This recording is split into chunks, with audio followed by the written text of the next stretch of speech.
Master Vasidlo reporting from AmericaJR.com. I'm here at Craig's Cruisers in Wyoming, Michigan. NASCAR driver Kyle Busch is here to do some go-kart racing with the fans and the media. Stay tuned for highlights from that right here on AmericaJR.com.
The casual NASCAR fan might not realize that this is how a lot of you guys get your start, is racing go-karts like this. Yeah, I mean this is kind of the fun stuff, you know, the go-karts that we all get to race growing up, you know, are more of the powerful ones, more of the slick-tired ones, but you know, they start racing those. I never did, but apparently from what I hear, if you're 5 or 7 years old, you better be in a go-kart. So you know, it all starts that far back, and then you just kind of keep moving up through the ranks, and you know, you never know, maybe one day one of these 5, 7-year-olds will be racing with us. Do you think the kids are pretty competitive against a guy like you, or are they just honored to be a little hero worship, you know? Well, I think it could be both. You know, I remember if when I was 7 to 12, 13, 14 years old, I would have been honored to have Jeff Gordon come to town and race against him, you know, but I probably would have been in awe too a little bit, you know, when I met him for the first time. I think I was 13, got a few autographs, you know, so I didn't even know what I said, but I'm sure it was pretty dumb. I know you mentioned a little bit that maybe you've gotten a little more sensitive, or the Cobra nickname coming out a little bit, and you credit that to your woman, huh? Yeah, she's a great one. So she's actually doing wedding planning today. We dropped her off on the way up here. I go back to her tonight to do some things, and then tomorrow, of course, to do some more wedding planning, apparently. I don't know what's on my agenda, but whatever I gotta do, I gotta do. So is that gonna stop you at all from putting meat in the wall today? No, probably not. If I get the opportunity to, there might be a few circles. You're not gonna let me win? No, I don't let anybody ever win. Well, we know that about Except Denny Hamlin. Colin, talking to the franchise, you had a great take on just the dominance now that Johnson has in the 4-1, why that is good or bad. Can you explain that again? Yeah, I mean, the thing about Jimmy Johnson winning 4 championships has just been that, you know, you have the opportunity to see greatness. We're all living in that. I mean, if you ever saw the Boston Red Sox go 60 years, whatever it was, without a championship, you know, then they win it. What if they won 7, 8 in a row? You know, that would be something remarkable. Everybody would be talking about how cool that is, how great of an event it is.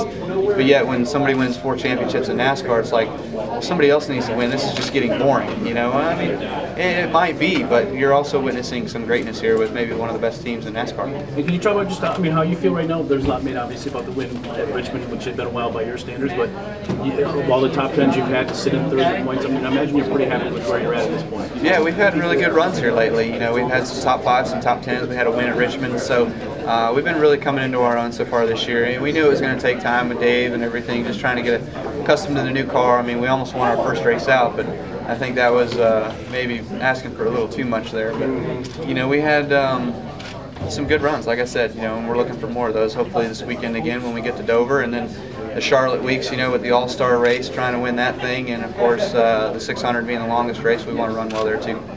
You mentioned MIS has kind of had your number over the years. It's been a tough track for you to win on in the Cup races. Are some tracks just like that? Oh yeah. Pocono's got my number for sure. I think my best finish at Pocono is a 4th. That was my first time there.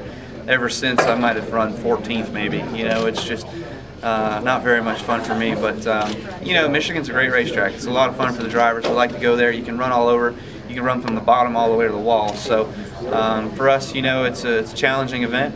And hopefully we can just unload a little bit better like we have so far this year and just be ready to go right out of the gate.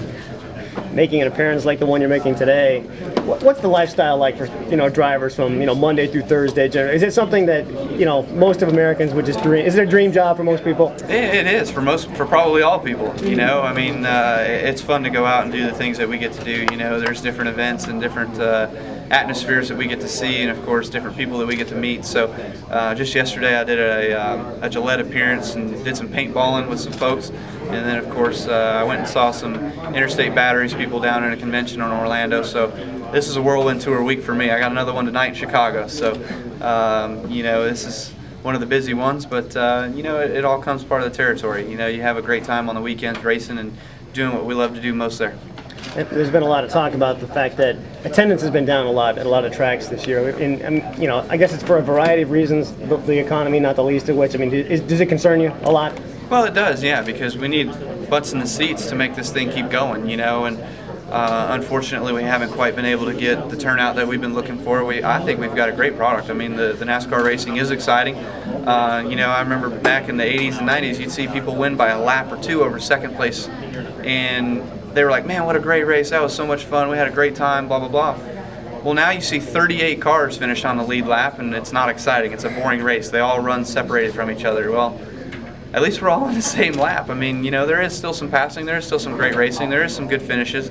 Last year at Michigan, we saw a great finish. It was drama-filled with the, I think it was 48 who ran out of gas, and then the 16 ran out of gas, and the 5 car stole it right there at the end. So, it's there's a lot of drama involved in it, and a lot of excitement for the fans, just never knowing what's around the next corner.